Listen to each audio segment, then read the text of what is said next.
আজকের যে চ্যাপ্টারটার কথা বলছি সেটা হলো ক্যালোরিমিতি। ক্যালোরিমিতি এই চ্যাপ্টারটা আমরা পড়বো কেন না, তাপের বিভিন্ন বিষয় আছে, অর্থাৎ তাপ দিলে পদার্থ বিভিন্ন রকমের আচরণ করে। এখানে একটা নতুন বিষয় দিই, কোনো বস্তু যখন উত্তপ্ত অবস্থা থেকে শীতল হবে কিংবা কোনো বস্তু যখন শীতল অবস্থা থেকে উত্তপ্ত হবে, প্রথম ক্ষেত্রে অর্থাৎ উষ্ণ অবস্থা থেকে যদি শীতল হয় তাহলে সে তাপ বর্জন করবে, আবার যদি শীতল অবস্থা থেকে উত্তপ্ত অবস্থায় বা আরো বেশি উষ্ণ হয় তাহলে সে তাপ পরিপার্শ্বিক থেকে গ্রহণ করবে। এখন পদার্থ বা বস্তু তো অনেক ধরনের হয়, তামা লোহা ইত্যাদি উপাদান এই নির্মিত বস্তু হতেই পারে। এখন সবাই কি একই রকম ভাবে একই পরিমাণ বিভিন্ন শর্ত সাপেক্ষে তাপ নিতে পারে বা তাপ ত্যাগ করতে পারে? আমরা এই বিষয়টা দেখবো যে একটা বস্তু কতটা তাপ শক্তি বর্জন অথবা গ্রহণ করে এবং সেই বর্জন আর গ্রহণ কি কি বিষয়ের উপর নির্ভর করে সেটা দেখব। প্রথম একটা উদাহরণ মনে করো, একটা বিরাট বরফের স্ল্যাব। স্ল্যাব বলতে কি রকম দেখবে, অনেক সময় মাছ সংরক্ষণ করবার জন্য মাছের বাজারে গেলে দেখবে বড় বড় বরফের উপর সামুদ্রিক মাছগুলো রাখা আছে যাতে পচে না যায়। ওই রকম একটা বড় স্ল্যাব আছে, 0°C উষ্ণতায় আছে।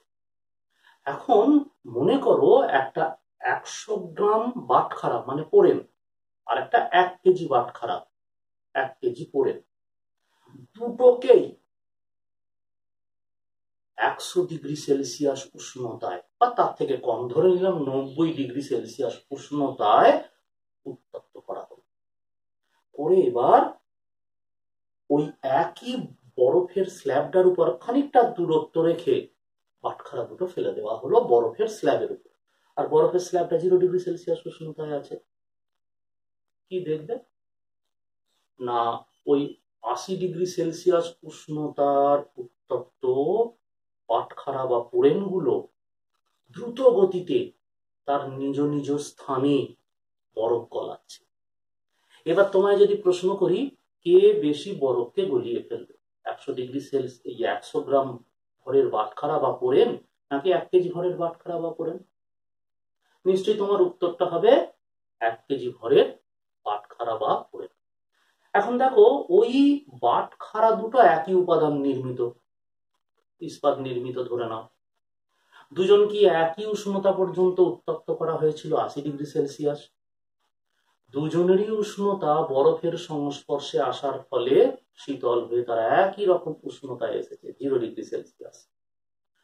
এখন তুমি ভেবে দেখো যে বরফটা গলালো কে বেশি, না যার ভর বেশি। তার মানে কোনো বস্তু কতটা তাপ ত্যাগ করবে অথবা কতটা তাপ গ্রহণ করবে এটা নির্ভর করে বস্তুর ভরের উপর। তোমায় একটা কথা এই প্রসঙ্গে বলে রাখি, ক্যালোরিমিতি দিয়ে তাপ শক্তিকে মাপা যায় না। মাপিটা কি না, একটা বস্তু তার উষ্ণতা T1 থেকে T2 তে গেলে এই T1 থেকে T2 পরিবর্তনের জন্য সে যে পরিমাণ তাপ বর্জন করে অথবা পরিবেশ থেকে যে পরিমাণ তাপ গ্রহণ করে আমরা সেটা মাপতে পারি। অর্থাৎ বলা চলে তাপের পার্থক্য মাপা যেতে পারে। তাপ একটা বিরাট শক্তি, তাকে মাপা যায় না। তার মানে ক্যালোরিমিতি প্রয়োগ করে আমরা কোনো বস্তুর বর্জিত তাপ অর্থাৎ কতটা তাপ বর্জন করেছে অথবা কতটা তাপ পরিপার্শ্ব থেকে গ্রহণ করেছে সেটা মাপতে পারবে। আর এই প্রসঙ্গে তুমি যে জিনিসটা জানতে পারলে, কোনো বস্তু যে তাপ ত্যাগ করবে সেটা তার ভরের ওপর নির্ভর করে। দ্বিতীয় উদাহরণটা করো, ওই একই রকমের বড় বরফের স্ল্যাব আছে 0°C উষ্ণতায়। এবার তুমি একটার পরিবর্তে দুটো বাটখারা নিয়েছো, দুটোই 100 গ্রাম ভরের দুটো পোড়েন বা বাটখারা।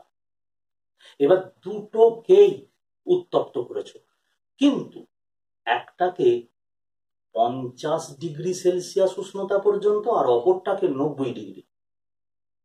এখন 50 এবং 90 ডিগ্রি সেলসিয়াস উষ্ণতার বাটখারা দুটো যদি বরফে ফেলো, কি দেখবে? দেখবে বরফে ফেলা মাত্র দুজনেই বরফ গলাতে আরম্ভ করলো। এবার বরফ গলা জলের ভর, যে বাটখারাটার ভর 50 গ্রাম, যে বাটখারাটার উষ্ণতা 150 ডিগ্রি সেলসিয়াস ছিল, সে গলিয়েছে বেশি, সে কম বরফকে গলিয়েছে।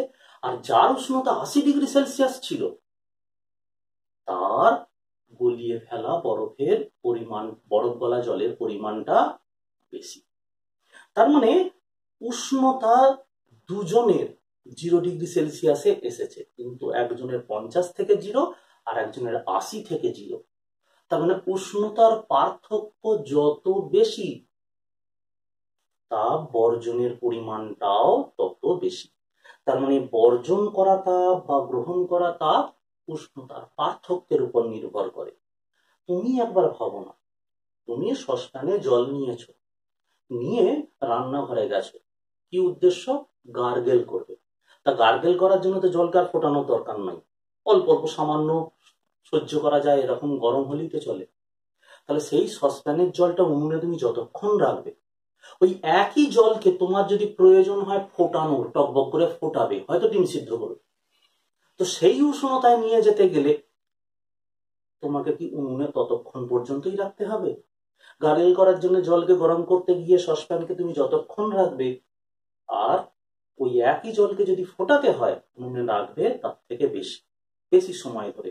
আর এই বেশি সময় ধরে মানেটা কি? উনুন প্রথম ক্ষেত্রের তুলনায় দ্বিতীয় ক্ষেত্রে তাপ প্রয়োগ করবে বেশি। তার মানে কোনো বস্তু যে তাপ গ্রহণ করবে অথবা বর্জন করবে করে উষ্ণতার পার্থক্যের উপর। আর 3 নম্বর আর একটা গুরুত্বপূর্ণ বিষয় হলো, কোনো বস্তু কতটা তাপ নেবে অথবা ত্যাগ করবে সেটা নির্ভর করে তার উপাদানের উপর। আচ্ছা তোমরা ভাবো না, তোমরা তো অনেকে এই ভিডিওটা দেখছো, তোমরা সবাই কি একইভাবে আমার বলা কথাটা নিতে পারছো? দেখবে কেউ কেউ একজন শোনা মাত্রই গোটা বিষয়টা সাথে সাথে বুঝে নিল, কেউ অন্যমনস্ক হয়ে শুনছে, গোটা বিষয়টা সে ধরতেই পারলো না। তার মানে মনোযোগ বা তোমার মানসিকতা একটা বৈশিষ্ট্য আমার পড়ানোটাকে নেবার ক্ষেত্রে। তেমনি একটা বস্তু কতটা তাপ নেবে অথবা তাপ ত্যাগ করবে ভর আর উষ্ণতা ছাড়া আরো একটা বিষয়ের উপর নির্ভর করে, সেটা হলো উপাদান। তাহলে কোনো একটা বস্তুর গ্রহণ করা বা বর্জন করা তাপের পরিমাণ নির্ভর করে বস্তুর ভর, 2 বস্তুর উষ্ণতার পার্থক্য, আর 3 উপাদান। কারণ দুটো পাত্রকে যদি রেখে দাও ওই তেলটা দিয়ে, একটাতে তেল আর একটাতে জল, এবার সাথে যদি থার্মোমিটার নিয়ে পরীক্ষা করো, দেখা যাবে ধরে নাও দুজনেরই উষ্ণতা আমি বাড়িয়ে 40 ডিগ্রি করছি, ঘরের উষ্ণতা তখন 25 ডিগ্রি সেলসিয়াস। তো 25 থেকে 40 ডিগ্রি সেলসিয়াসে যেতে সমভরের জল আর সমভরের তেলের ক্ষেত্রে দেখা যাবে তেল খুব অল্প সময় নিল, তার মানে অল্প তাপ নিয়েই সে তার উষ্ণতাটা 25 থেকে 40-এ বাড়িয়ে ফেলেছে। জল কিন্তু দীর্ঘ সময় নেবে। এর মূল কারণই হলো এদের উপাদানগত পার্থক্যের জন্য। তাহলে এটা মাথায় রেখো, কি কি বিষয়ের উপর কোনো বস্তুর কতটা তাপ নিয়েছে বা কতটা তাপ বর্জন করেছে সেটা নির্ভর করে। ক্যালোরিমিটি, যেমন আমরা একটু আগে জানলাম, বস্তু দ্বারা গৃহীত বা বর্জিত তাপ নির্ভর করে। এই তাপটাকে আমরা কিউ দিয়ে লিখব। এই তাপটা নির্ভর করে বস্তুর ভর এম, বস্তুর উষ্ণতা পরিবর্তন অর্থাৎ উচ্চ উষ্ণতা থেকে নিম্ন উষ্ণতা অথবা নিম্ন উষ্ণতা থেকে উচ্চ উষ্ণতা, যেটা খুশি হতে পারে, আর বস্তুর উপাদানের উপর। এটাকে যদি অঙ্কের ভাষায় লেখা হয়, কিউ ভ্যারিজেস এম, সমানুপাতিক সম্পর্ক। বস্তুর ভর যত বাড়বে বস্তু দ্বারা গৃহীত এবং বা বর্জিত তাপ সেটা সমানুপাতে বাড়বে যখন উষ্ণতার পরিবর্তনটা স্থির থাকবে। বস্তুর ভর যদি স্থির থাকে বস্তু দ্বারা গৃহীত বা বর্জিত তাপের পরিমাণ সেটা বস্তুর উষ্ণতা বৃদ্ধির পরিমাণের সাথে সমানুপাতিক। এই কথাটার মানে বলতে চাইলাম, ধরো একটা লোহার বাটখারা, তার উষ্ণতা, লোহার বাটখারা ভর 100 গ্রাম, তার উষ্ণতা সেটা যদি 50 থেকে 0 ডিগ্রিতে আসে, তাহলে সে যতটা তাপ ছাড়বে, উষ্ণতা যদি 100 ডিগ্রি থেকে 0 ডিগ্রিতে আসে, তাহলে ত্যাগ করা তাপের পরিমাণটা বেশি হবে। এটাই আমি বোঝাতে চেয়েছি। এই দুটো জায়গা থেকে আমরা সমানুপাতিক সম্পর্কটা যদি আনি, যেখানে কিউ ভ্যারিজেস এমটি লিখেছি, আর তারপর থেকে সমান করলে এসটা আছে সমানুপাতিক ধ্রুবক, যাকে আপেক্ষিক তাপ বলবো। এবার আসি তাপের একক নিয়ে। সিজিএস পদ্ধতিতে তাপের একক ক্যালোরি, এটাকে আমরা ইংরাজিতে লিখলে সিএএল এই কথাটা বলে লিখব, আর এসআইএতে জুল সেটা লিখলে জে দিয়ে লিখব। এবার কতগুলো সংজ্ঞা আমাদের প্রথমে করে নিতে হবে। কি সেইগুলো? প্রথমে হচ্ছে ক্যালোরির সংজ্ঞা। ক্যালোরি কাকে বলে? 1 গ্রাম বিশুদ্ধ জলের উষ্ণতা, এই ক্যালোরির প্রথম সংজ্ঞাটা দিচ্ছি। এই ক্যালোরির সংজ্ঞাটা কি? 1 গ্রাম বিশুদ্ধ জলের উষ্ণতা 1 ডিগ্রি সেলসিয়াস বা 1 ডিগ্রি সেন্টিগ্রেড বৃদ্ধি করতে যে পরিমাণ তাপ লাগে তাকে বলা হয় 1 ক্যালোরি। আর একবার শুনবে, 1 গ্রাম বিশুদ্ধ জলের উষ্ণতা 1 ডিগ্রি সেলসিয়াস বৃদ্ধি করতে যে পরিমাণ তাপ লাগে তাকে 1 ক্যালোরি বলে।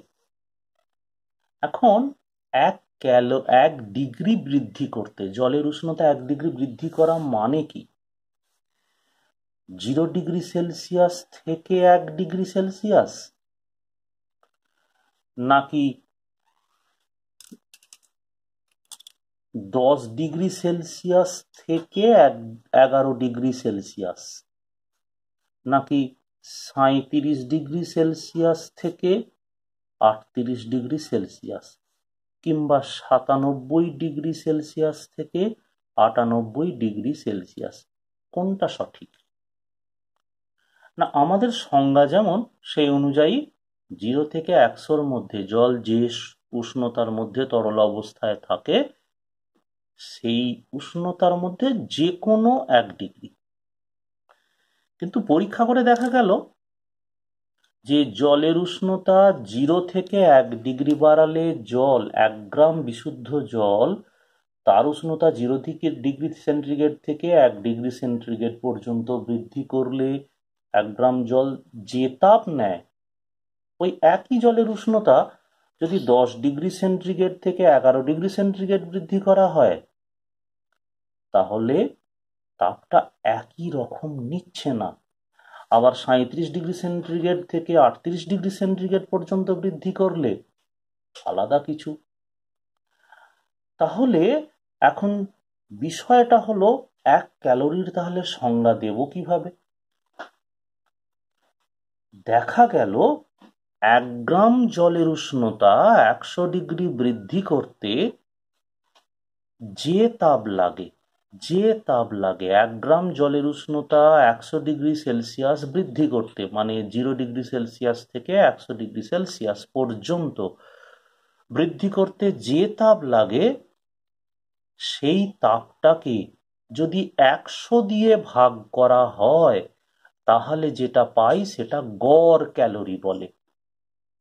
এই গড় ক্যালোরির মানটা দেখা গেল জলের উষ্ণতা যদি 14.5 থেকে 15.5 ডিগ্রি, 14.5 ডিগ্রি থেকে 15.5 ডিগ্রি সেলসিয়াস পর্যন্ত বৃদ্ধি করা হয়, তাহলে যে তাপ লাগে তার সাথে অভিন্ন।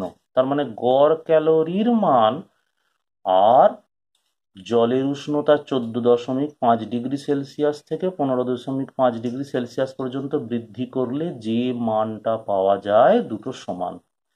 ওপরের এই 1 ক্যালোরির হিসেবটাকে 15 ডিগ্রি সেলসিয়াস ক্যালোরি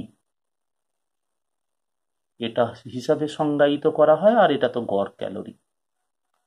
তবে একটা কথা শোনো, অঙ্ক করতে গিয়ে এই জায়গাগুলো তোমার মনে রাখার প্রয়োজন নেই, খালি 1 ক্যালোরি কাকে বলে সেটা ভালো করে জেনে রেখো। 1 গ্রাম বিশুদ্ধ জলের উষ্ণতা 1 ডিগ্রি সেলসিয়াস বৃদ্ধি করতে যে তাপ লাগে তাকে 1 ক্যালোরি বলে।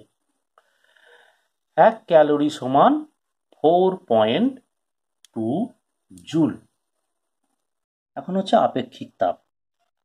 ধরো m ভরের একটা বস্তু আছে, তাতে খুব স্বল্প পরিমাণে তাপ দিয়েছি, তাপের পরিমাণটা ডেল্টা কিউ। স্বল্প পরিমাণে তাপ প্রকাশ করতে ডেল্টা কিউটাকে আমরা ব্যবহার করে থাকি, আর তার ফলে বস্তুর যে উষ্ণতা বৃদ্ধি ঘটেছে সেটা ডেল্টা টি পরিমাণ।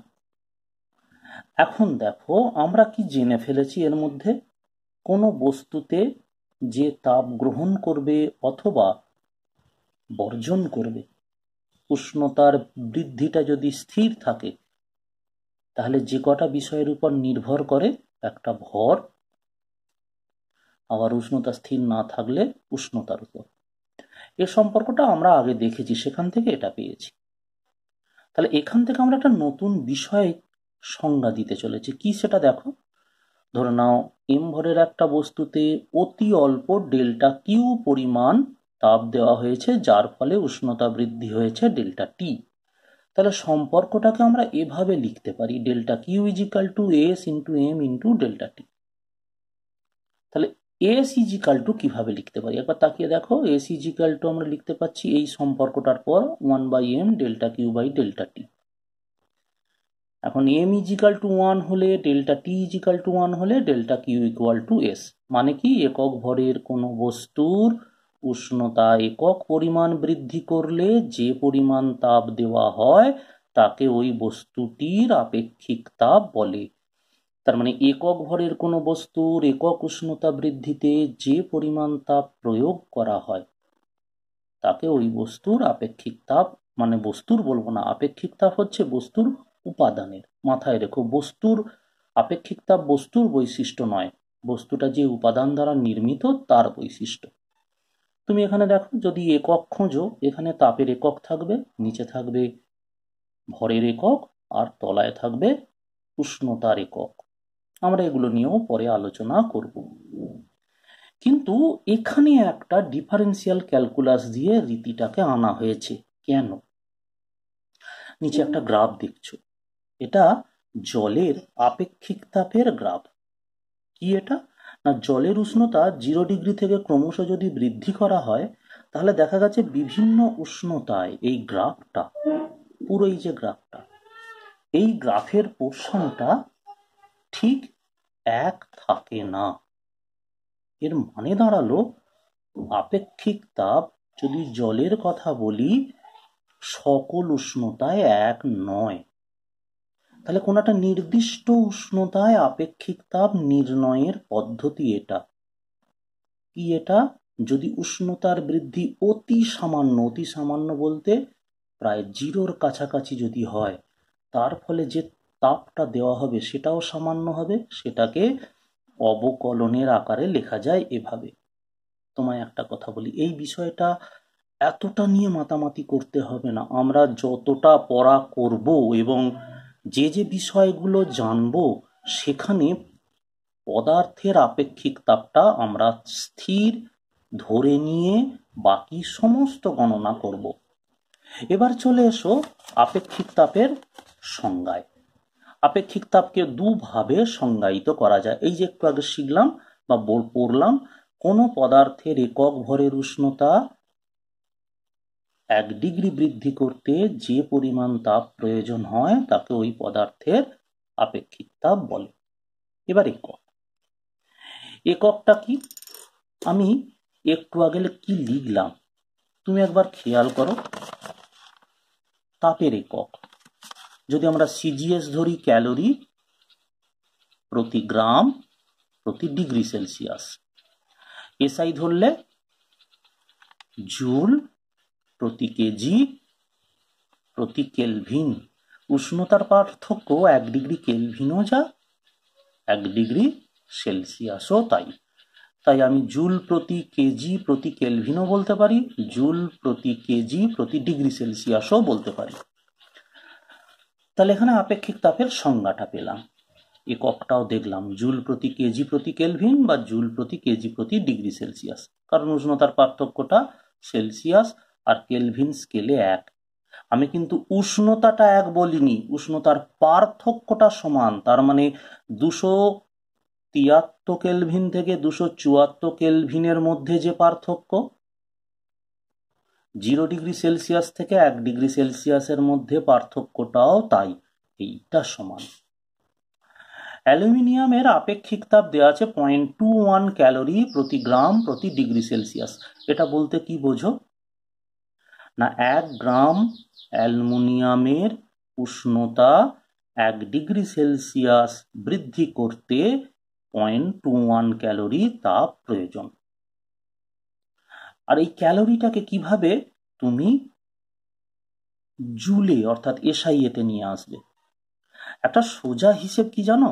দেখো আমি এখানে দেখিয়ে দিয়েছি, ক্যালোরিটাকে জুলে আনতে 1 ক্যালোরি সমান 4.2 জুল। 4.2 দিয়ে গুণ করেছি, 1 গ্রামটাকে 10⁻³ দিয়ে এই যে গুণ করেছি, কারণ 1 গ্রাম সমান কত কেজি দেখো, আর 1 ডিগ্রি সেলসিয়াস উষ্ণতার পার্থক্য তো 1 ডিগ্রি সেলসিয়াসই হবে, করলে এটা।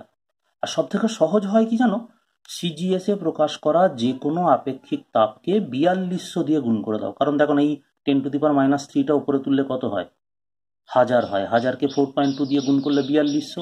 তার মানে সিজিএস এ প্রকাশিত যে কোনো আপেক্ষিক তাপকে তুমি যদি 4200 দিয়ে গুণ করো তাহলেই এসআই এ মানটা পাবে। এবার চলে এসো আপেক্ষিক তাপ নির্ণয়ের দ্বিতীয় পদ্ধতি। দ্বিতীয় পদ্ধতিটা কি? কোনো পদার্থের আপেক্ষিক তাপ স্পেসিফিক হিট, কি বলছি সেটা, ওই পদার্থের নির্দিষ্ট ভরের উষ্ণতা টি ডিগ্রি বৃদ্ধির জন্য প্রয়োজনীয় তাপ। এখানে প্রয়োজনীয় কথাটা ধরেনি বলে আর লিখিনি। ওই পদার্থের নির্দিষ্ট ভরের উষ্ণতা টি ডিগ্রি বৃদ্ধির জন্য প্রয়োজনীয় তাপ সমভর জলের সম উষ্ণতা বৃদ্ধির জন্য প্রয়োজনীয় তাপ। তার মানে দুটো সমজাতীয় রাশির অনুপাত। এই কথাটাকে একটু ভালো করে করা হয়েছে, নির্দিষ্ট ভরের জায়গায় একক ভর নেওয়া হয়েছে। তার মানে কোনো যে পদার্থের আপেক্ষিক তাপ বার করব সেই পদার্থের একক ভরের উষ্ণতা 1 ডিগ্রি বৃদ্ধির জন্য প্রয়োজনীয় তাপ, আর একক ভর জলের উষ্ণতা, জলকে এখানে প্রমাণ ধরা হয়েছে, একক ভর জলের উষ্ণতা 1 ডিগ্রি বৃদ্ধির জন্য প্রয়োজনীয় তাপ। আগে সমভর জলের বলা হয়েছিল সম উষ্ণতা বৃদ্ধি, মানে এখানেও টি ডিগ্রি হলে এখানেও সম পরিমাণ উষ্ণতা বৃদ্ধির কথা বলা হয়েছিল। আর এখন নিচে উপরেও 1 ডিগ্রি বৃদ্ধির কথা বলা হয়েছে, আর নিচেও 1 ডিগ্রি বৃদ্ধির কথা বলা হয়েছে। তাহলে এই দুটো তাপের অনুপাতকে পদার্থটার আপেক্ষিক তাপ বলা হয়। দ্বিতীয় পদ্ধতিতে আপেক্ষিক তাপ এককহীন একটা সংখ্যা মাত্র। তাহলে যেমন অ্যালুমিনিয়ামের আপেক্ষিক তাপ দেখো লিখেছি কত, 0.21। তাহলে এটার অর্থ কি তোমাকে যদি জিজ্ঞাসা করা হয় অ্যালুমিনিয়ামের আপেক্ষিক তাপ 0.21 বলতে কি বোঝো, তাহলে বলতে হবে, মন দিয়ে শোনো, যদি সংজ্ঞাটাকে অ্যালুমিনিয়ামের আপেক্ষিক তাপ 0.21 যদি সংজ্ঞাটাকে অনুসরণ করা হয় তাহলে আমরা বলবো অ্যালুমিনিয়ামের একক ভরের উষ্ণতা 1 ডিগ্রি বৃদ্ধির জন্য প্রয়োজনীয় তাপ সমভর জলের মানে একক ভর জলের বা 1 গ্রাম জলের উষ্ণতা 1 ডিগ্রি বৃদ্ধির জন্য প্রয়োজনীয় তাপ, এ দুয়ের অনুপাত 0.21। আমরা কার আপেক্ষিক তাপ সব থেকে বেশি দেখব? তোমার কাছে এমনিতে বইয়েতে অনেক পদার্থের আপেক্ষিক তাপের লিস্ট আছে, তুমি সেখানে দেখবে জলের আপেক্ষিক তাপ সব থেকে বেশি। জলের আপেক্ষিক তাপের মান 1 ক্যালোরি প্রতি গ্রাম প্রতি ডিগ্রি সেলসিয়াস সিজিএস এ, আর এসআই তে 4200 জুল প্রতি কেজি প্রতি কেলভিন। এখন জলের আপেক্ষিক তাপ উচ্চ হওয়ার জন্য অনেক সুবিধে আছে, সুবিধেটাই বেশি। প্রকৃতিতে জলের আধিক্য বেশি, তাই জলকেই প্রমাণ হিসাবে ধরা হয়, আর আমাদের জল প্রায় সমস্ত প্রয়োজনেই লাগে। দেখবে নির্দিষ্ট পরিমাণ জলকে যদি উত্তপ্ত করতে যদি যে তাপ লাগে, অন্য যে কোনো বস্তু মানে পদার্থ তার সমান ভর তাকে উত্তপ্ত করতে জলের তুলনায় কম তাপ লাগে। কি বলতে চাইলাম? মনে করো 1 লিটার তুমি জল নিয়েছ, তার উষ্ণতা 20 ডিগ্রি সেলসিয়াস থেকে বৃদ্ধি করে 80 ডিগ্রি সেলসিয়াস করবে। তাহলে 1 লিটার জল, বরং এটাকে ভর দিয়ে বললে আরো ভালো হয়, 1 কেজি জল নিয়েছ, তার উষ্ণতা 20 থেকে 80 ডিগ্রি বৃদ্ধি করবে। তাহলে এই উষ্ণতা বৃদ্ধি করতে যে তাপ লাগবে, যদি তুমি অন্য কোনো তরল নাও কিংবা কঠিন যা খুশি, তাহলে সেখানে হিসেব করলে দেখা যাবে জলের তুলনায় তাপটা অনেক কম লাগছে। তাহলে জলকে উত্তপ্ত করতে গেলে যেমন বেশি তাপ দিতে হবে, সেই জল যখন শীতল হবে সে অন্যান্য বস্তুর তুলনায় অধিক তাপ ত্যাগ করবে। এই সুবিধাটার জন্য সেক দেওয়ার কাজে আমরা জল ব্যবহার করে থাকি। হট ব্যাগে জল পুড়ে সেক দেবার কাজে জল ব্যবহার করা হয়ে থাকে। এরকম কাজ অনেক। কোনো জিনিসকে অনেকক্ষণ ধরে যদি গরম রাখতে হয়, আমরা তো জানি যে থার্মোফ্লাক্স ব্যবহার করব। তুমি জানো কিনা জানি না, ট্রেনে শীতকালে অনেকে ডিম বিক্রি করে, সিদ্ধ ডিম।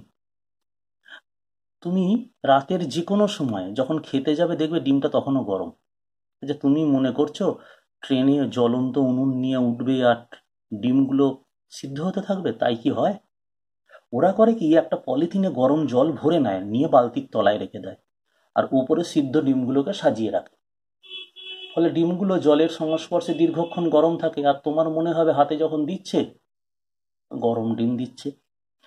এরকম ছোটখাটো ব্যবহারগুলোর কথা বললাম। আবার জলের আপেক্ষিক তাপ বেশি হওয়ার জন্য তাপ তো অনেক বেশি নিতে পারে। এবার ভাবো, যে সমস্ত গাড়িগুলো আছে তাদের রেডিয়েটর অর্থাৎ ইঞ্জিনে তেল পুড়ে যখন তাপ তৈরি হচ্ছে, তাহলে সেই তাপগুলো শোষণ করার প্রয়োজন হয়। আপেক্ষিক তাপ বেশি হওয়ার জন্য একই উষ্ণতা বৃদ্ধি করতে জল অন্য তরল অপেক্ষা বেশি তাপ গ্রহণ করে। এই জন্য তুমি নিশ্চয়ই দেখেছো লরি বলো বা অন্য কোনো বড় যান, সেখানে জল দেওয়া হয় ইঞ্জিনে। আর কিছু নয়, ইঞ্জিনে তো সরাসরি জল নয়, ওটা করে কি, তেল পুড়িয়ে যে তাপ তৈরি হয় সেই তাপটাকে শোষণ করার জন্য রেডিয়েটরে জল দেওয়া হয়। জলের আপেক্ষিক তাপ বেশি হওয়ার জন্য সেই ইঞ্জিন থেকে অতিরিক্ত তাপ শোষণ করতেও পারে বেশি। জলের আপেক্ষিক তাপ বেশি বেশি বেশি হওয়ার সুবিধে এটা। সেক দেবার জন্য জল কেন ব্যবহার করা হয় সেটাও বললাম। আবার মাথায় রাখবে, জলের আপেক্ষিক তাপ বেশি হওয়ার জন্যেই কিন্তু এই সমুদ্রবায়ু স্থলবায়ু যে কথাগুলো পড়ছি তারা আমাদের ভূপৃষ্ঠের উপর দিয়ে প্রবাহিত হওয়ার কারণ। এবার এসো, একটা বস্তু কতটা তাপ বর্জন করবে বা কতটা তাপ গ্রহণ করবে তার হিসেবটা কিভাবে দেওয়া যেতে পারে। আমরা এভাবে ভাবি, ধরা যাক এ পদার্থের,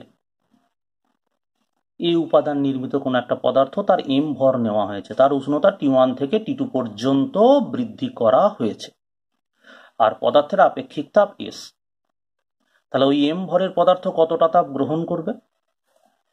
না, এ পদার্থের আপেক্ষিক তাপের যে সংজ্ঞা আছে, কোন পদার্থের একক ভরের উষ্ণতা একক পরিমাণ বৃদ্ধি করতে প্রয়োজনীয় তাপকে আপেক্ষিক তাপ বলে। তাহলে এ পদার্থের যদি আপেক্ষিক তাপ S হয়, তাহলে আমরা এইভাবে বলতে পারি, তো এ পদার্থের একক ভরের উষ্ণতা 1 ডিগ্রি বৃদ্ধি করতে প্রয়োজনীয় তাপ S। তাহলে এ পদার্থের একক ভরের উষ্ণতা T ডিগ্রি বৃদ্ধি করতে কতটা তাপের দরকার? S into T. তাহলে এ পদার্থের এম ভরের উষ্ণতা কতটা বাড়াতে কতটা তাপ লাগবে? MST।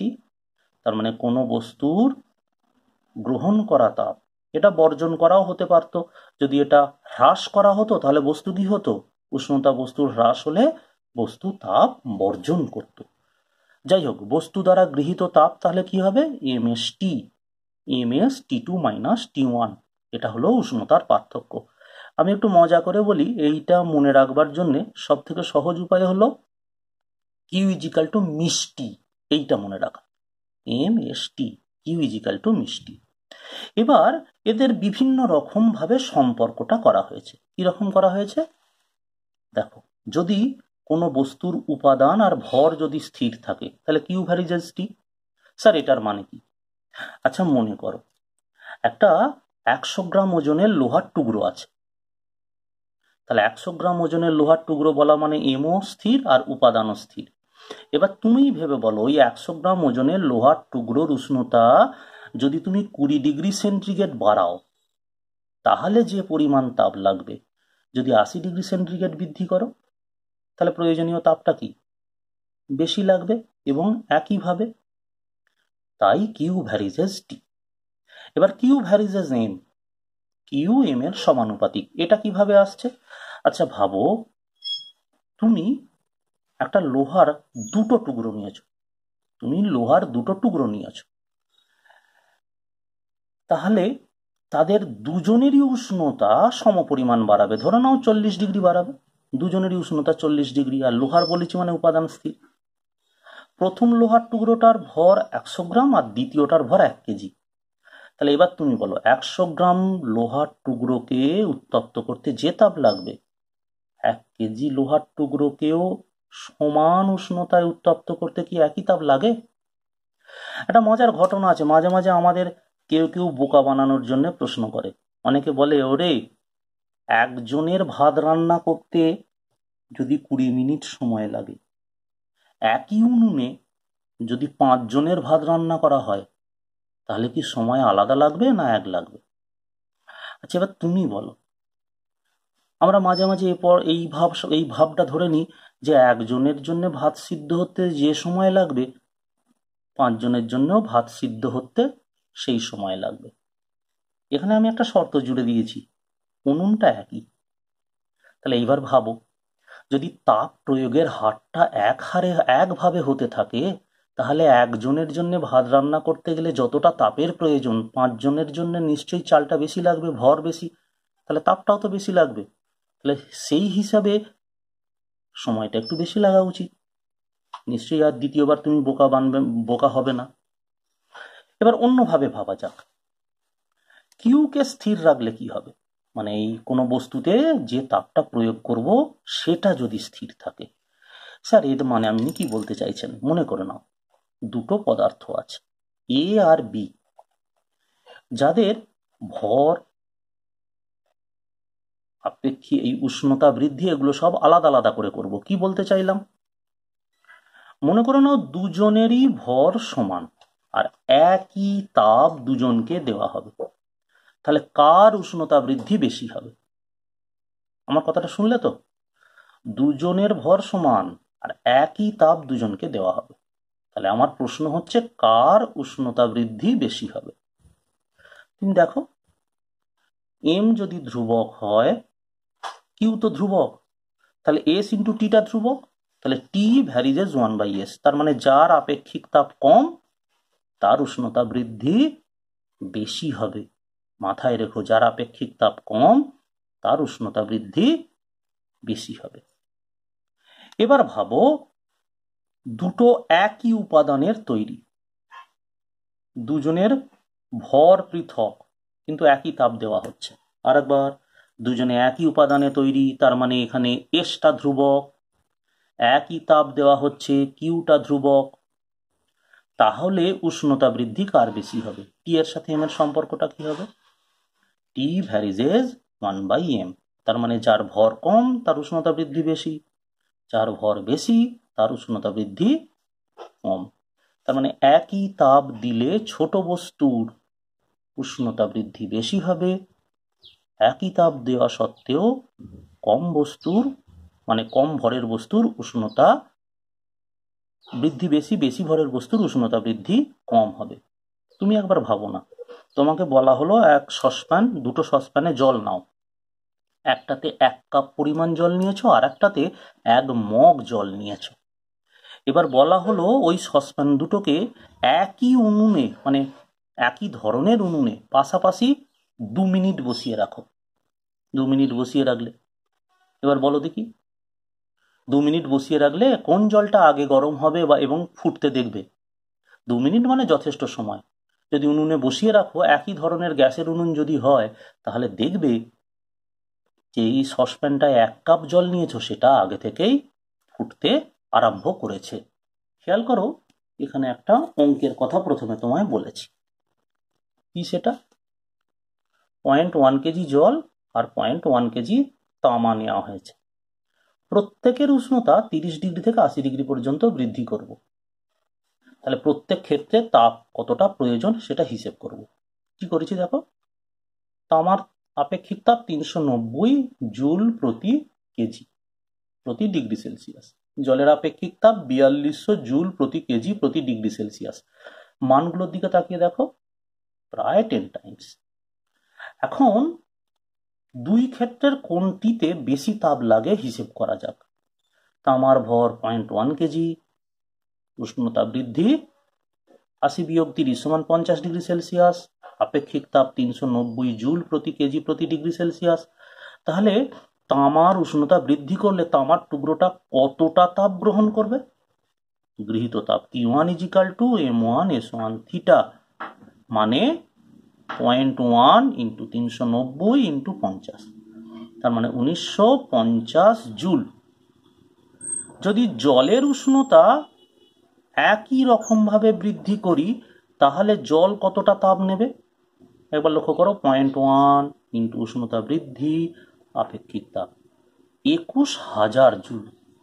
তাহলে তুমি খেয়াল করো 1950 জুলের থেকে কতটা পরিমাণে বেশি? 21,000 জুল। এর মূল কারণ হলো আপেক্ষিক তাপ। যেহেতু আপেক্ষিক তাপটা অত্যন্ত বেশি, তাই গৃহীত তাপের পরিমাণটাও বেশ বেশি। এখানে একটা ছোট্ট তোমাকে পদ্ধতি শেখানো হয়েছে। কি? এ আর বি দুটি ভিন্ন উপাদান, তাদের সমান ভর নেওয়া হয়েছে আর প্রতিটাকে একই পরিমাণ তাপ দেওয়া হয়েছে। ফলে এ পদার্থের উষ্ণতা বৃদ্ধি হয়েছে TA আর বি এর TB। তাহলে এ বস্তু দ্বারা গৃহীত তাপ কি? ভর ইন্টু আপেক্ষিক তাপ ইন্টু উষ্ণতার বৃদ্ধি। দ্বিতীয়টারও ভর ইন্টু আপেক্ষিক তাপ ইন্টু উষ্ণতার বৃদ্ধি। ভর তো সমান, তাই কেটে দিয়েছি, দিয়ে SA into TA, SB into TB করে এই সম্পর্ক। তাহলে দেখো, আপেক্ষিক তাপ যার বেশি, উষ্ণতা বৃদ্ধি তার কম। লক্ষ্য করো, আর আপেক্ষিক তাপ যার কম, উষ্ণতা বৃদ্ধি তার বেশি। এবার আমরা যে বিষয়টায় আসব সেটা হলো তাপগ্রাহিতা বা তাপগ্রাহিতা বলছি। ধরা যাক এ উপাদানের M ভর নেওয়া হয়েছে। ওই M ভরের আয়তন V আর উপাদানটার ঘনত্ব ρ, আপেক্ষিক তাপ S। এবার আপেক্ষিক তাপের সংজ্ঞাটা কি? একক ভরের এ উপাদানের একক ভরের উষ্ণতা 1 ডিগ্রি বৃদ্ধির জন্য S তাপের প্রয়োজন। তাহলে এবার ভেবে দেখো, ওই পদার্থের M ভরের উষ্ণতা বৃদ্ধির জন্য কতটা তাপের প্রয়োজন? MS। তার মানে কোনো বস্তুর একক উষ্ণতা বৃদ্ধির জন্য যে তাপের প্রয়োজন তাকে ওই বস্তুটির তাপগ্রাহিতা বলে। তাপগ্রাহিতা বস্তুর বৈশিষ্ট্য, আর আপেক্ষিক তাপ বস্তু যে উপাদান নির্মিত তার বৈশিষ্ট্য। তাপগ্রাহিতাটাকে আবার এভাবে লিখেছি, V × ρ × S। অঙ্ক করতে তোমার সুবিধে হবে। তাহলে তাপগ্রাহিতা মানে কি দাঁড়ালো? বস্তুর ভর গুণিতক উপাদানের আপেক্ষিক তাপ। বস্তুর ভরের একক কেজি, উপাদানের আপেক্ষিক তাপ তার একক জুল প্রতি কেজি প্রতি ডিগ্রি সেলসিয়াস। কেজিটা কেটে গেলে জুল প্রতি ডিগ্রি সেলসিয়াস, জুল প্রতি কেলভিনও বলতে পারো। আর CGS পদ্ধতিতে ক্যালোরি প্রতি ডিগ্রি সেলসিয়াস। আমরা তাপগ্রাহিতাটাকে এভাবে লিখতে পারি, মানে এই ওপরের লাইনটাকে, আপেক্ষিক তাপ সমান তাপগ্রাহিতা বাই বস্তুর ভর, আবার তাপগ্রাহিতা সমান বস্তুর ভর গুণিতক আপেক্ষিক তাপ। এসো এই বিষয়টাকে একটা অঙ্কের মাধ্যমে বোঝা যাক। অঙ্কটা কি করে দেখো। দুটো পদার্থ আছে, তাদের ঘনত্বের অনুপাত 2:3। এদের আপেক্ষিক তাপ যথাক্রমে 0.12 এবং 0.09। এদের একক আয়তনে তাপগ্রাহিতার অনুপাত নির্ণয় করো। তাহলে পদার্থ দুটোর ঘনত্ব ধরে নিয়েছি ρ1 আর ρ2। তাহলে অনুপাতটা কি? ρ1:ρ2 = 2:3, এই যে বলা হয়েছে। এবার পদার্থের আপেক্ষিক তাপ 0.12, 0.09। স্যার আপেক্ষিক তাপের একক নেই, তুমি চাইলে দিতে পারতে। যদি সিজিএস হতো তাহলে লিখতে ক্যালোরি প্রতি গ্রাম প্রতি ডিগ্রি সেলসিয়াস, আর যদি এসআই হতো জুল প্রতি কেজি প্রতি ডিগ্রি সেলসিয়াস। না দিলেও কোনো অসুবিধে নেই, আমি তো এখানে ঘনত্ব বা এদের আয়তন যেটা নেবো তার তো কোনো একক দিইনি। তাহলে ধরে নেওয়া যাক একক আয়তনের তাপগ্রাহিতা Q = V × ρ × S। তাহলে এই ভি এর জায়গায় 1 বসিয়েছি, একক আয়তন তো, ইন্টু ρ1 × S1। অনুরূপভাবে দ্বিতীয়টার ক্ষেত্রেও তাই, Q2 = 1 × ρ2 × S2, মানে ρ2 S2। এদের অনুপাত চেয়েছে, তাহলে Q1/Q2 সমান কি? ρ1/ρ2 S1 S2, Q1/Q2 = এবার ρ1 ρ2 অনুপাতটা দেখো 2:3, এটা বসিয়ে দিয়েছি। আর আপেক্ষিক তাপ যেমন বলেছে তেমন, তুমি যে পদ্ধতিতে খুশি বসাতে পারতে। স্যার এইটা তাহলে কোন হিসাবে নেওয়া হলো? একটু আগে আমরা আপেক্ষিক তাপের দুটো পদ্ধতি বললাম না, একটাতে বললাম আপেক্ষিক তাপ এককহীন, সেই হিসাবে নিয়ে দেখো অনুপাতটা আসছে 8:9। তুমি এইভাবে এগোতেই পারো। এরপরে আমরা চলে আসছি একটা বিশেষ বিষয়, সেটা হলো জলসম। খুব ইম্পর্টেন্ট বিষয়। কোনো বস্তুর উষ্ণতা 1 ডিগ্রি বৃদ্ধি করতে যে তাপের প্রয়োজন তাকে তো তাপগ্রাহিতা বলে।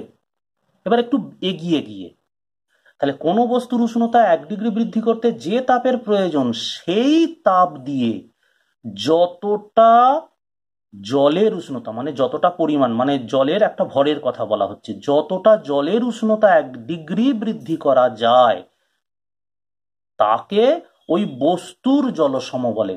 জলসমটা বস্তুর বৈশিষ্ট্য, তাপগ্রাহিতাটাও বস্তুর বৈশিষ্ট্য। তাহলে একটা বস্তুর উষ্ণতা 1 ডিগ্রি বাড়ালে যে তাপ দরকার সেই তাপ দিয়ে যতটা জলের উষ্ণতা, যতটা ভরের জলের উষ্ণতা 1 ডিগ্রি বাড়ানো যায়, বা জলের যে ভরের উষ্ণতা 1 ডিগ্রি বাড়ানো যায় তাকে বলা হচ্ছে জলসম। ব্যাপারটাকে অঙ্কের আকারে নিয়ে আসা যাক। মনে করো এ উপাদান নির্মিত একটা বস্তু আছে যার ভর mA, তার আপেক্ষিক তাপ SA, ঘনত্ব ρA। এখন বস্তুর একক উষ্ণতা বৃদ্ধি করতে কতটা তাপ লাগবে? mA × SA, এটাই তো তাপগ্রাহিতা। এবার এই তাপ দিয়ে যদি mW ভরের উষ্ণতা 1 ডিগ্রি বাড়ানো যায়, জলের mW ভরের, তার মানে এই তাপটা দিচ্ছি mW ভরের জলকে, যাতে তার উষ্ণতা 1 ডিগ্রি বাড়ে। তাহলে আমরা তো লিখতেই পারি QA = mW × SW। তাহলে স্যার SWটা কি? কেন? জলের আপেক্ষিক তাপ। তাহলে mW = QA/SW। তাহলে তুমি এই লাইনটা কি পেলে? বস্তুর জলসম সমান বস্তুর তাপগ্রাহিতা, এই যে QA, তাপগ্রাহিতা বাই জলের আপেক্ষিক তাপ। তার মানে mW = mA SA/SW। তাহলে মনে রাখবে এই mWটাই হলো বস্তুর জলসম। মানে বস্তুর জলসম বলতে বস্তুর ভর, জলের ভরকে বোঝায়, কিছুটা জলের ভরকে বোঝায়। তাহলে স্যার এর একক কি? এসআই এতে একক কেজি, সিজিএস পদ্ধতিতে একক গ্রাম। অঙ্কে ঢোকার আগে, মানে এই বিষয়টা নিয়ে কিছু অঙ্ক তোমাকে আমি বোঝাবো, তার আগে 1 গ্রাম জলের উষ্ণতা 1 ডিগ্রি বৃদ্ধি করতে যে তাপ লাগে তাকে 1 ক্যালোরি বলে, একবার স্মরণ করে নাও। 1 কেজি জলের উষ্ণতা 1 ডিগ্রি সেলসিয়াস বৃদ্ধি করতে 4200 জুল তাপের প্রয়োজন হয়। কেন বললাম? অঙ্কটা দেখো। 10 × 10⁻³ কেজি অ্যালুমিনিয়ামের তাপগ্রাহিতা জলসম নির্ণয় করো। অ্যালুমিনিয়ামের আপেক্ষিক তাপ দেওয়া আছে। আচ্ছা, অ্যালুমিনিয়ামের ভর কত? 10 × 10⁻³। আপেক্ষিক তাপ দেখো দেওয়া আছে 0.21। এবার এসআইএতে নিয়ে গেছি, এসআইএতে নিয়ে যেতে গেলে 4200 দিয়ে গুণ, জুল প্রতি কেজি প্রতি ডিগ্রি সেলসিয়াস।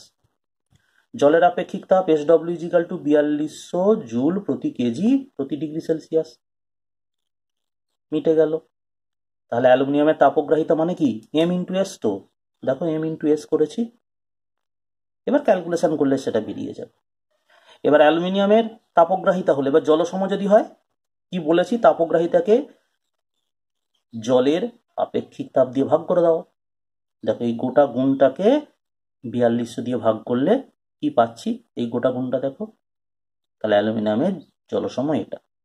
একই অঙ্ককে SIA তে CGS এ করেছি, একটু সংক্ষেপে করেছি, লক্ষ্য করো। তুমি লক্ষ্য করলে তো অ্যালুমিনিয়ামের জলসম যেটা বেরিয়েছে, জলসমটাকে জলের আপেক্ষিক তাপ দিয়ে ভাগ করে দিয়েছে। ভাগ করে দিলে দেখো 2.1 ইন্টু 10⁻³ কেজি এই যে জলসম বেরিয়েছে। একই অঙ্কটাকে যেটা বলছিলাম CGS পদ্ধতিতে করেছি। অ্যালুমিনিয়ামের ভর কত, 10 গ্রাম। আপেক্ষিক তাপ দেখো 0.21 ক্যালোরি প্রতি গ্রাম প্রতি ডিগ্রি সেলসিয়াস। এখানে হলে কি লিখেছি, 4200 দিয়ে গুণ করেছি। জলের আপেক্ষিক তাপ 1 ক্যালোরি, এখানে কি লিখেছি 4200। তাহলে তাপগ্রাহিতা মানে কি Q equal to M into S, 2.1 calorie. এবার মজাটা কি হলো জানো, CGS এ করলে জলসম কত হবে, ওই ক্যালোরিটাকে গ্রামে প্রকাশ করে দিলেই হলো। কেন স্যার, আরে 1 গ্রাম জলের উষ্ণতা 1 ডিগ্রি বৃদ্ধি করতে তো 1 ক্যালোরি তাপ দরকার, তাহলে এত ক্যালোরি তাপ দিয়ে কতটা জলের উষ্ণতা বাড়াতে পারবো, 1 ডিগ্রি। 1 ক্যালোরি 1 দিয়ে ভাগ করলে সেই 2.1। স্যার এইটা এই ভাবনাটাকে দিয়ে যদি ভাগ করি তো MS এর মান কত পেয়েছো, 2.1। CGS এ SW মান কত, 1। 2.1 কে 1 দিয়ে ভাগ করলেও তো সেই 2.1 গ্রামই আসছে। তার মানে বিষয়টা তুমি যেভাবেই ভাবো না কেন ওটাই আসবে। এরপর এসো আমরা দুটো বিষয় জেনে নিই। একটা হলো তাপগ্রাহিতা ও জলসমের পার্থক্য। তাপগ্রাহিতা বলতে কিছু পরিমাণ তাপকে বোঝায়, আর জলসম কিছু পরিমাণ জলকে বোঝায়। তাপগ্রাহিতার একক কি, CGS আর SIA তে যথাক্রমে ক্যালোরি প্রতি ডিগ্রি সেলসিয়াস আর জুল প্রতি ডিগ্রি সেলসিয়াস। CGS পদ্ধতিতে একক আর SIA তে একক গ্রাম আর কিলোগ্রাম। এরপর আমরা যে পড়াটায় যাব সেটা হলো ক্যালোরিমিটার। ক্যালোরিমিটার তাপ পরিমাপক যন্ত্র। এখানে আছে একটা তামার পাত্র, সেই তামার পাত্রটা, তার ভেতরে আছে জল, তাপ পরিমাপক তরল হিসাবে আমি জলের কথাই বলছি, জল ছাড়া এখন অ্যানিলিনও ব্যবহার করা হচ্ছে, আমরা সে কথাটা পরে বলছি, আগে বর্ণনাটা করে নিই। আর এখানে আছে একটা ফাঁপা ধাতব চেম্বার। তুমি আর তোমার স্কুলে তুমি ক্যালোরিমিটার হাতে পাবে, সেখানে এক্সপেরিমেন্ট করবে, সেখানে দেখবে গঠনটা কি রকম। উপরে একটা তাপের কুপরিবাহী পদার্থের ঢাকনা, আর সে তার ফাঁক দিয়ে আছে একটা আলোরক, আর এখানে আছে একটা থার্মোমিটার। দেখো একটা উত্তপ্ত বস্তু 3 পদ্ধতিতে তাপ হারাতে পারে। তুমি রান্নাঘরে, তোমার মা রান্না করার পর কড়াইটাকে রেখে দিলেন, গরম কড়াই মেঝেতে বসিয়ে রেখে দিলেন, কিছুক্ষণ পর তুমি কি দেখবে যে তাপ হারিয়ে কড়াটা ঠান্ডা হয়ে গেছে। এই যে তাপ হারানোর প্রক্রিয়াটা 3 ভাবে ঘটতে পারে, পরিবহন, পরিচলন, বিকিরণ। তো আমি ক্যালোরিমিটারে যে বস্তুটার তাপ ত্যাগ অর্থাৎ কি পরিমাণ তাপ ত্যাগ করছে বা কি পরিমাণ তাপ গ্রহণ করছে, সেই তাপের পরিমাণটা যখন মাপবো তখন এটা নিশ্চয়ই স্থির করব সেই তাপটা যেন আমার গণনা থেকে বাইরে না চলে যায়। তাই ওই 3টে পদ্ধতির কোনোটাতেই যেন তাপ বস্তু থেকে বেরিয়ে যেতে না পারে, সেই জন্য এই ব্যবস্থা। ভেতরগুলো চকচকে করা হয়, এই যে মোটা পাত্র তার ভেতরটা বায়ুশূন্য করা থাকে। বায়ুশূন্য করা থাকলে পরিচলন প্রণালীতে তাপের ক্ষয় হয় না, পরিচলন প্রণালীতে। এগুলো তোমরা পরে আরো শিখবে। এই দুটো পাত্রের মাঝখানে তাপের কুপরিবাহী অন্তরক পদার্থ দিয়ে ভরা থাকে, সাধারণত তুলো, ছেঁড়া কাপড়, ওই জাতীয় জিনিস দিয়ে। তাহলে পরিবহন প্রণালীতে তাপ যাতে বেরোতে না পারে সেই ব্যবস্থাটা করা হয়। আর মুখটাও চাপা দেওয়া হয় পরিচলন প্রণালীতে, যাতে তাপ উত্তপ্ত বস্তু থেকে বেরিয়ে যেতে না পারে। আর কি করা হয়, চকচকে করা হয় এই বাইরেগুলো, এই ভেতরের অংশগুলো বা এমনকি পাত্রটাও, যাতে বিকিরণ প্রণালীতে তাপ বেরিয়ে যেতে না পারে। এখন এই হলো ক্যালোরিমিটার। আর ক্যালোরিমিটার সাধারণত নির্মাণ করা হয় তামা দিয়ে, কারণ এর আপেক্ষিক তাপ নিম্ন। অ্যালুমিনিয়াম বা লোহা দিয়ে নয়। এদের আপেক্ষিক তাপগুলো তোমাকে আমি তুলনামূলক আলোচনা দেখিয়েছি। তাহলে মাথায় রেখো আপেক্ষিক এই ক্যালোরিমিটার ঘটনাটা। ক্যালোরিমিটার আমরা তামারই তৈরি করি, কারণ আপেক্ষিক তাপ দেখছো অ্যালুমিনিয়াম বা লোহার তুলনায় কম। এই যে ভেতরের পাত্রটা দেখছো, এটা থাকে তামার তৈরি, আর ভেতরে যে আলো রক সেটা থাকে তামার তৈরি। এবার তোমার অনেক কথা মনে আসতে পারে যে তামার তৈরি হচ্ছে, ভেতরে আবার আলো রক রাখার প্রয়োজন কেন? মনে করো এই পাত্রটা এই ধরনের, ভেতরে তাপমাত্রা পরিমাপ করার জন্য একটা তরল নিয়েছি। এবার কোনো একটা বস্তু এই তরলে রাখলাম, সেই বস্তু উষ্ণতা হয়তো 80 ডিগ্রি সেলসিয়াস। পাত্র এবং পাত্রের মধ্যে থাকা জল বা তরল, সে যাই হোক না কেন, তার উষ্ণতাটা ধরা গেল 20 ডিগ্রি সেলসিয়াস। এবার খুব স্বাভাবিক, জলটা বা তরলটা আর পাত্র, এরা দুজনে একসাথে শীতল হওয়ার জন্য এরা দুজন এই বস্তু যে তাপ ছাড়বে, সেই তাপটা জল বা তরল এবং পাত্র এরা দুজনে মিলে গ্রহণ করবে। আর এখানে আমরা একটা থার্মোমিটার দিয়ে রেখেছি, যে থার্মোমিটারের সাহায্যে এই তরলটার উষ্ণতা কতটা বাড়ছে সেটা দেখব। এখন ঘটনাটা কি আছে, জলের ভর আমার জানা বা তরলটার ভর আমার জানা। বস্তুটা যে তাপ ছাড়ছে সেটা যদি Q1 হয়, অর্থাৎ বস্তুর ছেড়ে দেওয়া তাপটা যদি Q1 হয়, আর এই ভেতরের তরল সে যে তাপ গ্রহণ করছে সেটা যদি Q2 হয়, আর এই যে পাত্র সেও খানিকটা তাপ গ্রহণ করছে, Q3 হবে।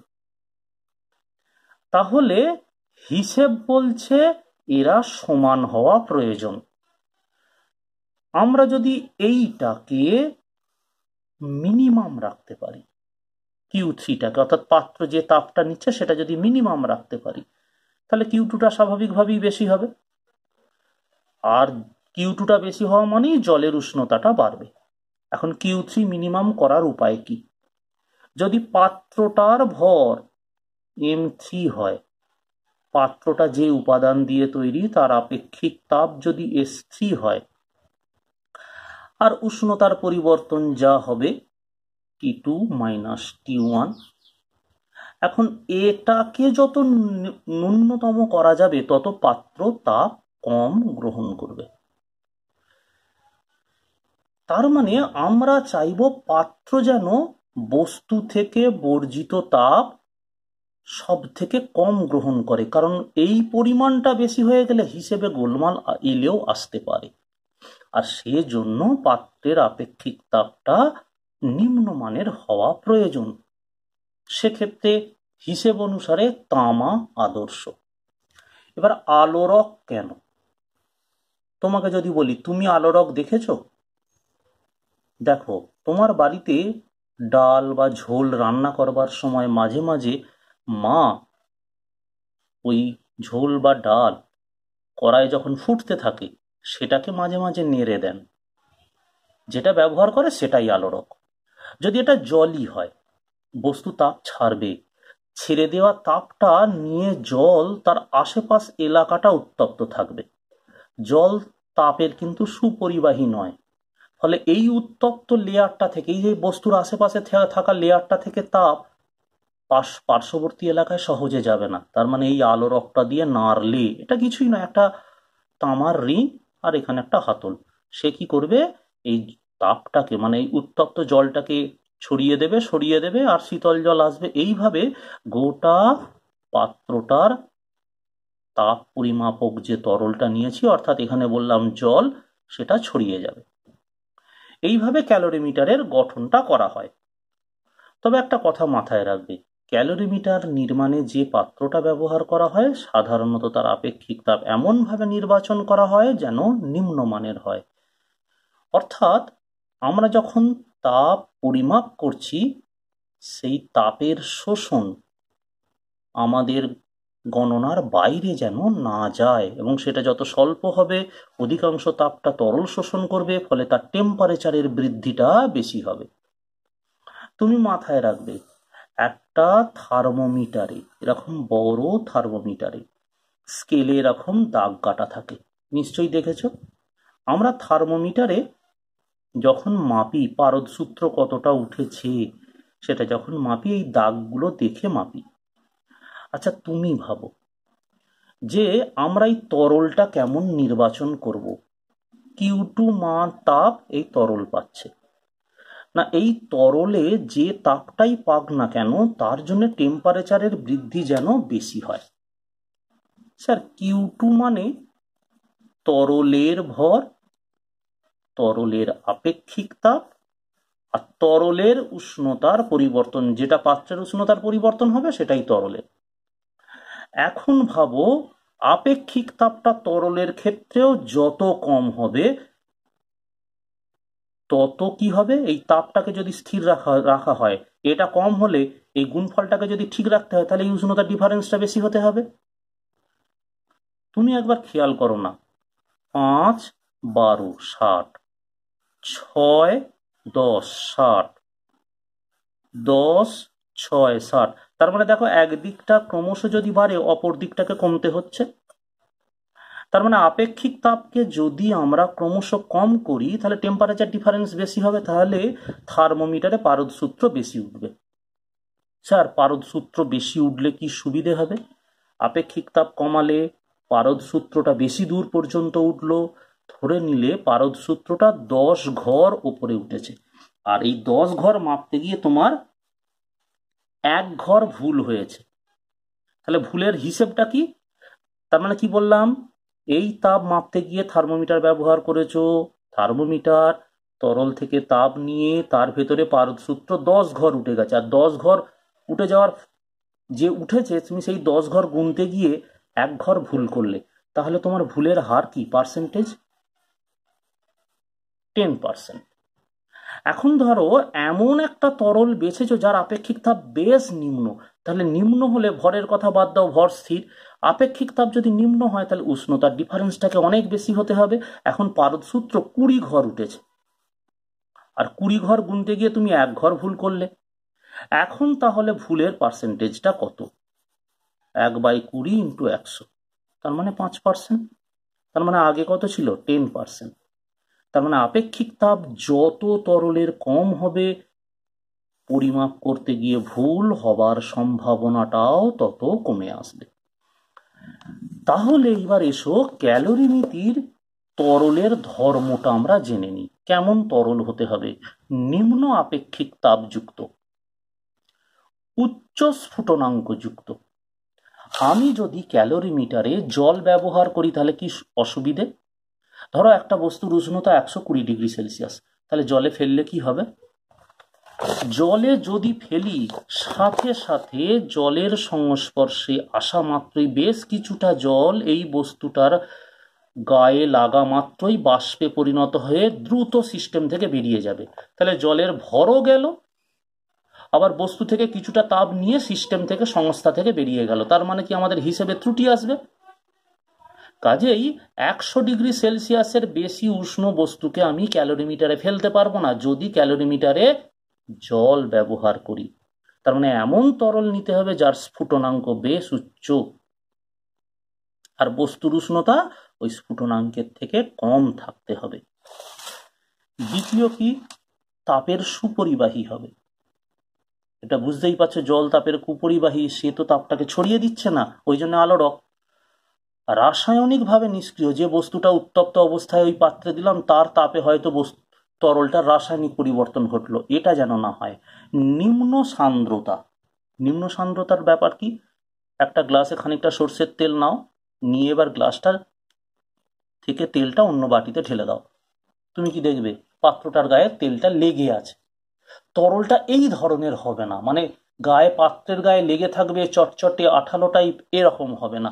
তাই কিরকম হওয়া প্রয়োজন সেটা তোমাকে বলা হচ্ছে। তাহলে ক্যালোরি ভিত্তিক তরলের ধর্মটা মাথায় রাখবে। এর বিচারে অ্যানিলিন উপযুক্ত।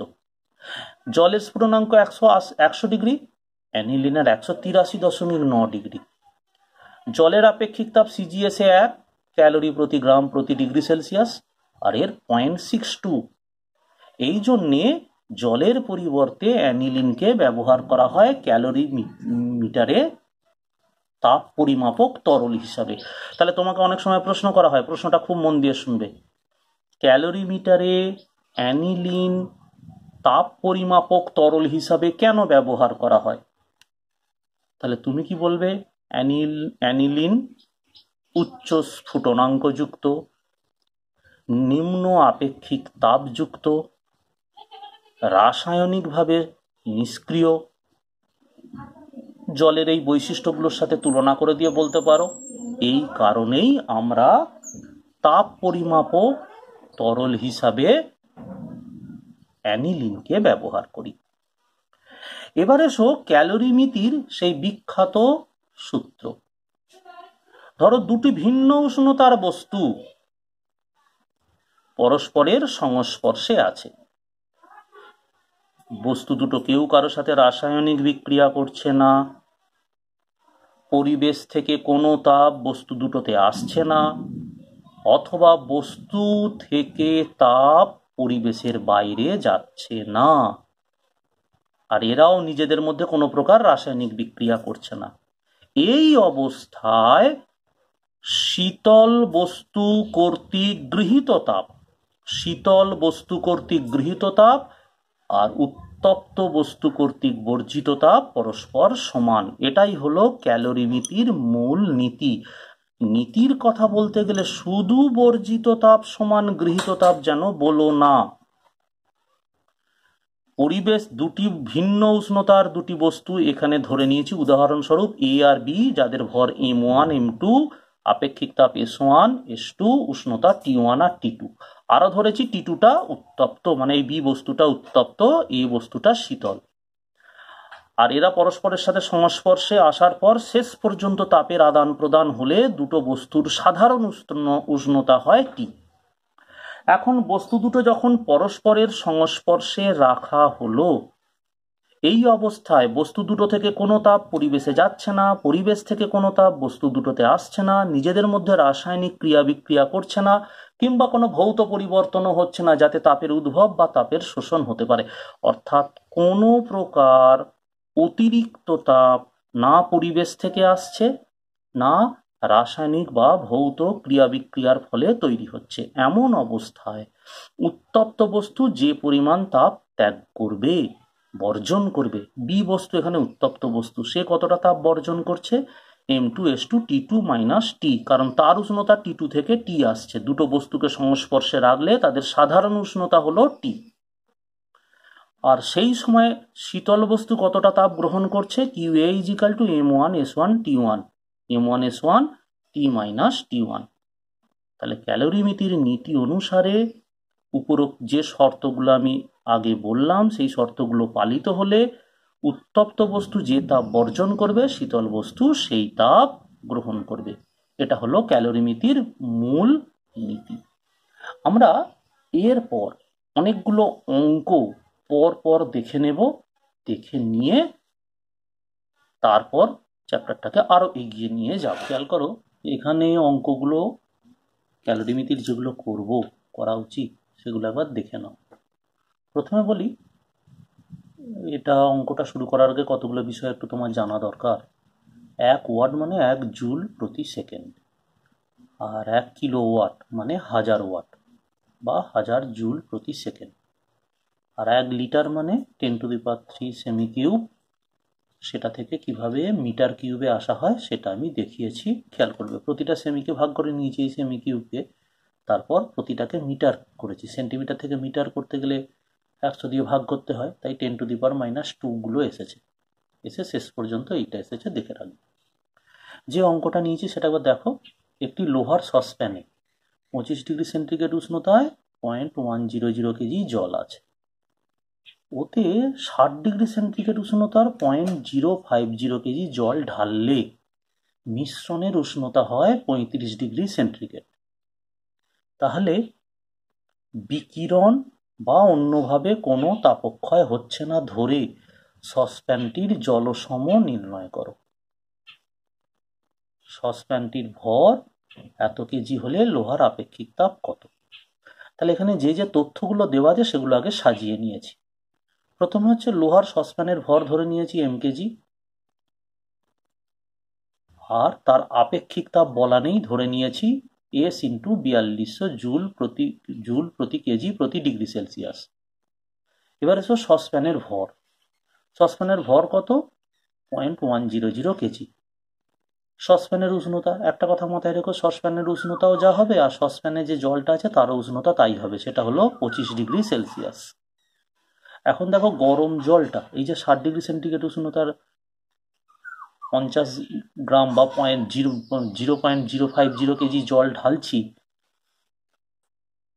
তো সসপ্যানে যে জলটা আছে তার উষ্ণতা সসপ্যানের উষ্ণতার সমান। এই দুটো জল মেশার ফলে তার প্রাথমিক মানে উষ্ণ জল তাপ বর্জন করে শীতল হয়ে টি ডিগ্রি সেলসিয়াস উষ্ণতায় এলো, আর শীতল জল ওই বর্জিত তাপ শোষণ করে টি ডিগ্রি সেলসিয়াস, এই টিটা বলে দেওয়া আছে কত? 35 ডিগ্রি। দেখো অন্তিম উষ্ণতা 35 ডিগ্রি কার? এই সসপ্যানেরও বটে, আর সসপ্যানে যে 0.100 কেজি জল ছিল তারও। তাহলে জলের আপেক্ষিক তাপ 4200 জুল প্রতি কেজি প্রতি ডিগ্রি সেলসিয়াস। এবার শীতল জল দ্বারা গৃহীত তাপ, কোন শীতল জল? সসপ্যানে যে জলটা আগে থেকে ছিল সেই শীতল জল। সসপ্যানের ভর, সসপ্যানের যে উপাদানটা, এখানে জল তো, সসপ্যানের ভর নয়, এটা হচ্ছে জলের ভর। জলের ভর কত? এই যে 0.100 কেজি, জলের আপেক্ষিক তাপ আর উষ্ণতার পরিবর্তন। শীতল জলের উষ্ণতা 25 ডিগ্রি ছিল, গেছে 35 ডিগ্রিতে। 25 আর 35 মানে 35 থেকে 25 বিয়োগ করলে 10 হয়, সেই 10। এবার জল তো তাপ পেয়েছে, পাত্রটাও সেই তাপ গ্রহণ করেছে। তাহলে পাত্র দ্বারা গৃহীত তাপ কি? পাত্রের ভর এম ধরেছি, পাত্রের আপেক্ষিক তাপ সেটা এস ধরেছি, মানে এখানে এস ইন্টু 4200 হবে। মাথায় থাকে যেন পাত্রের আপেক্ষিক তাপটা তো 4200 ধরা আছে, এস 4200টা লেখা ছিল না প্রথমে, পরে লিখে দিয়েছি। তাহলে এম এস 4200, আর টি মাইনাস টি ওয়ানের পার্থক্যটা আরো 0, তাহলে 42,000 এম এস। 42 তারপর 3টে শূন্য আছে, এম এস। এখন এই তাপটা সসপ্যানের ভেতরে শীতল জল আর পাত্র গ্রহণ করেছে, তাহলে ওই তাপটা বর্জন হয়েছে কার কাছ থেকে? উষ্ণ জলের কাছ থেকে। উষ্ণ জলের ভর 0.050 কেজি, উষ্ণ জলটার প্রাথমিক উষ্ণতা 60 ডিগ্রি, আর তাপ বর্জন করার ফলে উষ্ণ জলের টেম্পারেচার নেমেছে 35-এ। তাহলে উষ্ণ জল কতটা তাপ বর্জন করেছে? উষ্ণ জলের ভর, জলের আপেক্ষিক তাপ তো জানো 4200 বসেছে, আর তাপমাত্রার পার্থক্য 60 থেকে এসেছে 35-এ, তার মানে 25। তাহলে এটা হলো উষ্ণ জল দ্বারা বর্জিত তাপ। এবারে এসো ক্যালোরিমিতির নীতি। ক্যালোরিমিতির নীতিটা কি? ক্যালোরিমিতির নীতি হচ্ছে গৃহীত তাপ সমান বর্জিত তাপ। তাহলে তাপটা গ্রহণ করেছে কে কে? সসপ্যান, আর সসপ্যানে থাকা শীতল জল, তাহলে Q1 প্লাস Q2, আর বর্জন করেছে গরম জল। আর কিছু নয়, এইবার এই হিসেবটা শেষ পর্যন্ত করে 4200 ms ইজিক্যাল টু এই মানটা এলো। এখন দেখো এই যে অংশটা এলো, এটা থেকে আমাকে বের করতে হবে জলসম। মাথায় রেখো এইটা হিসেবটা কিন্তু তাপের হচ্ছে, কাজে এইটা যেটা বেরোলো সেটা তাপ 4200 ms। তার মানে ওই যে লোহার সসপ্যানটা যে তাপ গ্রহণ করেছে 42,000 ms। তাহলে স্যার আপনি এখানে 4200 কেন করলেন? এই যে সসপ্যানটার এই যে 42,000 ms, এখান থেকে দেখো দুটো থেকে 4200 কমন নিচ্ছি, 10 ms আছে, লক্ষ্য করেছ? তারপরে এখান থেকে হিসেবটা হলো এই 4200 ইন্টু 10 mS রেখে দিয়েছি, আর এটা এদিকে নিয়ে গিয়ে হিসেবটা এখানে করেছি। তুমি নিজে এই লাইনটা তুমি নিজে করলেই বুঝবে। এইখানে যে বাড়তি 10টা ছিল সেই 10টা দিয়ে এটাকে ভাগ করে দিয়েছি। ভাগ করলে কি হবে? কারণ আমরা তো জানি সসপ্যানের 1 ডিগ্রি উষ্ণতা বৃদ্ধি করতে যে তাপের প্রয়োজন, আর এখানে তো 10 ডিগ্রির জন্য করা আছে, এই যে এটা 10, ওই জন্য 42,000 আছে, আর আমাকে আনতে হবে 4200 mS। তাহলে স্যার কোনো বস্তুর উষ্ণতা 1 ডিগ্রি বৃদ্ধি করলে যেটা পাবো সেটাই তো হলো তার তাপগ্রাহিতা। এটা হলো তাপগ্রাহিতা। আর তোমাদের আগেই বলেছি তাপগ্রাহিতাকে জলের আপেক্ষিক তাপ দিয়ে ভাগ করলেই পেয়ে যাব জলসম। দেখো জলসম পেলাম 0.025 কেজি, এটা হলো জলসম। এইবার দেখো লোহার সসপ্যানের ভর বলে দিয়েছে 0.238 কেজি।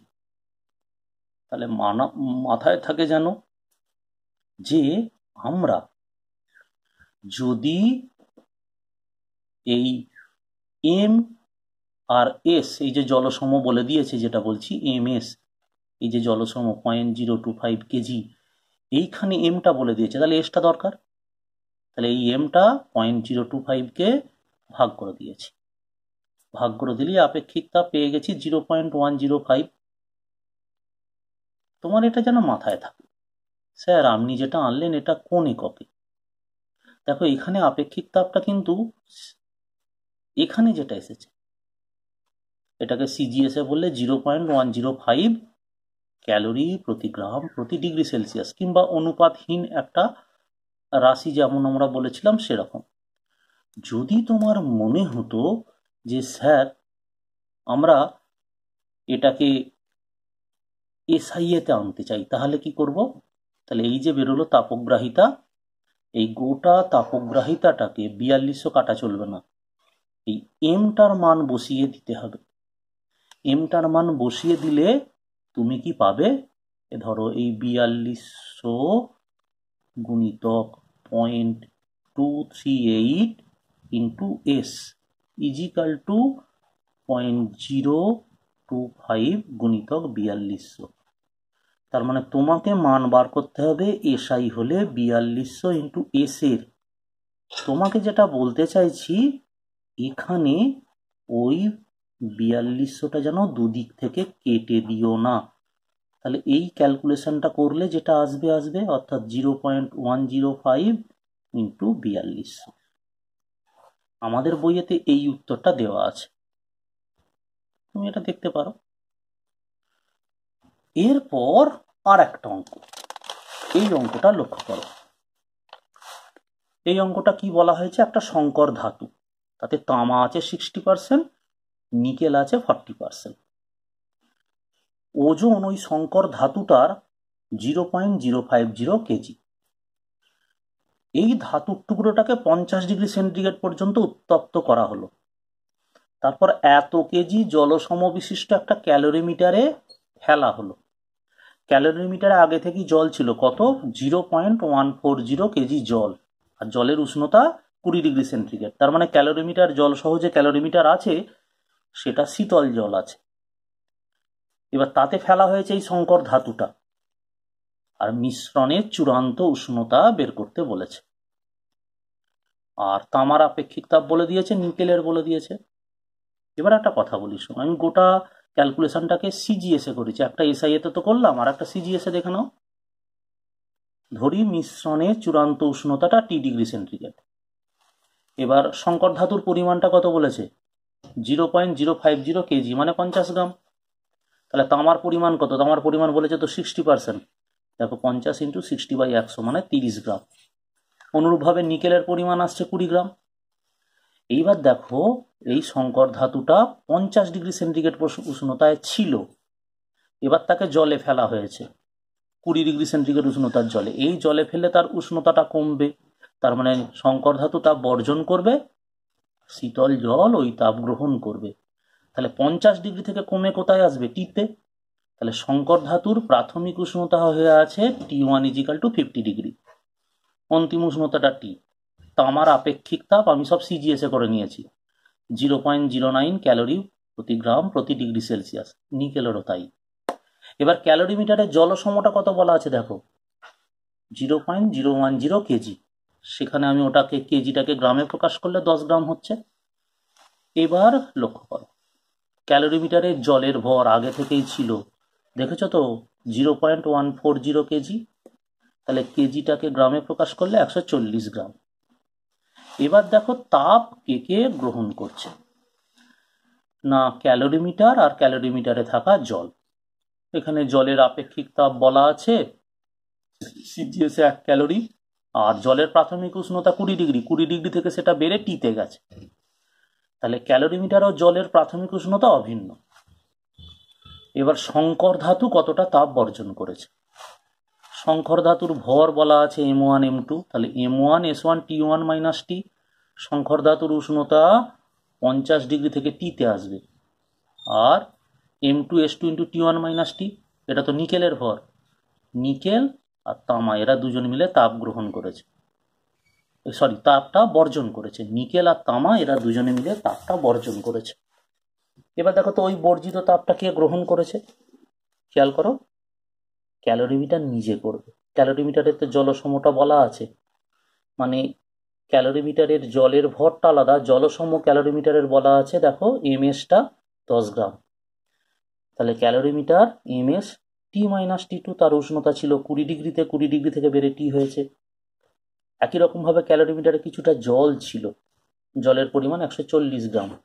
সেই 140 ক্যালোরিমিটারের আপেক্ষিক তাপ আর উষ্ণতার পরিবর্তন। এবার সেই একই কথা, ক্যালোরিমিটারের মূল নীতি অনুসারে গৃহীত তাপ আর বর্জিত তাপ। তাহলে তাপ বর্জন করেছে কেবলমাত্র, খেয়াল করো, সংকর ধাতু T1, আর সেই তাপ গ্রহণ করেছে কে, ক্যালোরিমিটার নিজে আর জল। তাহলে এইবার এই হিসেবটা করে আমরা শেষ পর্যন্ত যেটা পাচ্ছি, এবার তুমি নিজে লক্ষ্য করতে পারো যে শেষ উত্তরটা আসছে 20.95 ডিগ্রি সেলসিয়াস। তার মানে আমি বলতে চাইছি অঙ্কের গঠনগুলো এরকম। এরপর আর তোমাকে ছোট একটা কথা বলে অঙ্কটা দেখাচ্ছি। দেখো এখানে দেওয়া আছে কি, তিনটে তরল আছে এ বি সি, এরা পরস্পরের সাথে রাসায়নিক বিক্রিয়া করে না, তাদের সমভরে মেশানো হয়েছে। এ তরলের উষ্ণতা 30 ডিগ্রি, বি তরলের 40 ডিগ্রি, আর সি তরলের 50 ডিগ্রি। এই তিনটে তরলকে মেশালে তাদের চূড়ান্ত তাপমাত্রা নির্ণয় করো। তরলগুলির আপেক্ষিক তাপ এস এ, এস বি ও এস সি। কি করেছি দেখো, তরলগুলোকে ভর সমান ধরেছি, প্রতিটা তরলের ভর, আর অন্তিম উষ্ণতা জানি না, টি ধরে নিয়েছি। এখন তোমার মাথায় আসবে টিটা স্যার আপনি কি করে বুঝলেন এ আর বি এর থেকে বড় হবে কিন্তু সি এর থেকে ছোট হবে? আমি জানি না, তাই আমি ওটা ধরে নিলাম।